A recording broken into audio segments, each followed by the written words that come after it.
Сәлеметсіздер ме балалар, сіздермен қазақ тілі 1 бөлім 3 сынып 16 сабақ. Ендігі сабақты мұқият қарап отырыңыздар, мен сіздерге жауабын айтатын боламын. Так, бізде ең бірінші 60 тапсырма мысалды түсініп оқы. Жер тауға шағынды деп осылайша мәтінді оқып шығасыздар. Астындағы мысалдағы негізгі ойды тап. Автор осы мысал арқылы не айтқысы келді? Бұл жерде жер мен таудың байланысын айтқысы келді. Бізде жер де тау да екі бөлек нәрсе.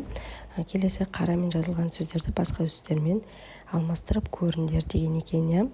Шағынды, құрғады деген екі сөзді басқа сөзге алмастырып көріңдер. Балалар, әрі қарай құраған ойларыңызды өздеріңіз дәптерлерге көшіріп аласыздар. Келесі 61 тапсырма мәтінге ат қой.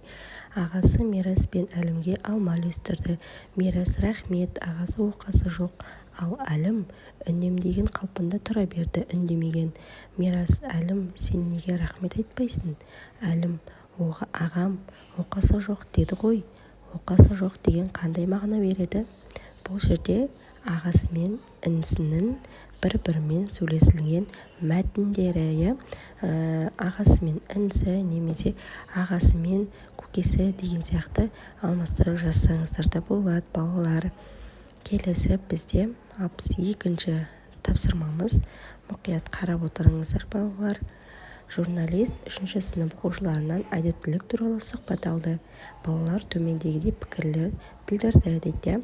Бұл жерде әдептілік, үлкенге құрмет, кішіге ізеттер туралы айтылған.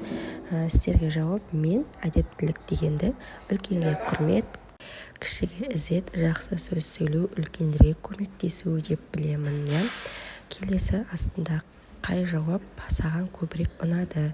Дәлелде деген. Маған өзіме кішіге ізет сөзі ұнады. Және де үлкендерге көмектесу сөздері бізде мағыналы, өте тәрбиелі сөздер. Келесі сен де сұхбатқа қосылып, өз жауабыңды жазбаша білдір деген. Келесі бізде 63 жаттығу. Бізде бұл жерде кесте берілген. Бұл жерде сіздер кестеге жоқ деген жауаптарды жазатын боласыздар. Бірінші, көршілеріңмен үнемі амандасасың ба? Екінші, тамақ ішіп болғаннан кейін анаңа алғысыңды білдіресің бе? Үшінші, сабаққа кешіккен жағдайда мұғалімнен кешірім сұрайсың ба?